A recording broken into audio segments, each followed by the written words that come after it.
කාටද සර්වයිව් වෙන්න පුළුවන්? දැන් ඕකේ මිලේ මෙහෙම එකක් තියෙනවා. දැන් අනුර කියන්නේ චරිතයක් උඩා තමයි.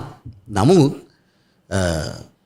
අනුර කියන්නේ කටින් විතරක් වැඩකාරයෙක් කියන එක තමයි අද සමාජයේ කියවීම. ඒකද කයනා. ඔව් කයනා ඒකනේ කියලානේ කියන්නේ දැන්. හරිද? නමුත් ඒක නෙවෙයි. කටින් කියවුවා කියන එකෙන්ම නෙවෙයි මේ බලය උන්ට ලැබුණේ. මේක අර මාලිමාව විසින් ජනතා විමුක්ති පෙරමුණ ප්‍රමුඛ මේක ක්‍රමය සමාජගත කරගත්තා. ඒක හින්දා නැත්තම් ඒක සමාජගත වුණ නැත්තම් මේ බලය කවදාවත් ගන්න හම්බෙන්නේ නැහැ. අනුර ඔහොම නෙවෙයි මේ ඩොනල්ඩ් ට්‍රම්ප් එක්ක ඇවිල්ලා මේක පිහිටවන්න හැදුවත් පිහිටවන්න බෑ. මේ රටේ මිනිස්සු පිළිගන්න ඕන ඉස්සලාම් මේක. ඒ පිළිගැනීම තමයි ඇති වෙන්නේ හරිනි හරහා.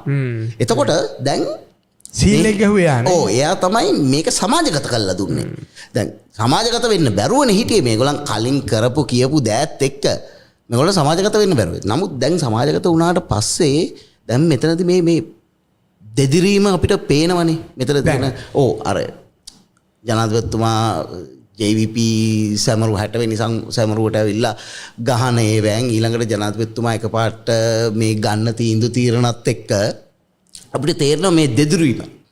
එතකොට මම කියන්නේ ජනතාව බලය දුන්නේ හරිනිලව විශ්වාස කරලා නම් NPP එක විශ්වාස කරලා නම් හරිනිලට වගකීමක් පැවරිලා තියෙනවා මේ වෙලාවේ මේ සිද්ධ වෙන වැරද්ද නිවැරදි කරන්න.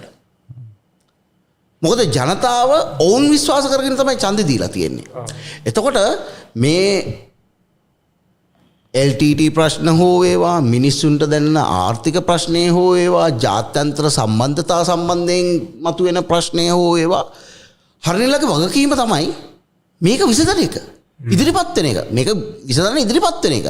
එතනදී ජනතා විමුක්ති පෙරමුණ විසින් ඒ කණ්ඩායම විසින් යම්කිසි බලපෑමක් ඇති කරනවා නම් ඔවුන් තීරණය කළ යුතුයි එහෙනම් මේක අපි අපිට බලය දීපු මිනිස්සුන්ට කියලා මේකට විකල්පයක් හොයනවා යෝජනා කරන එක.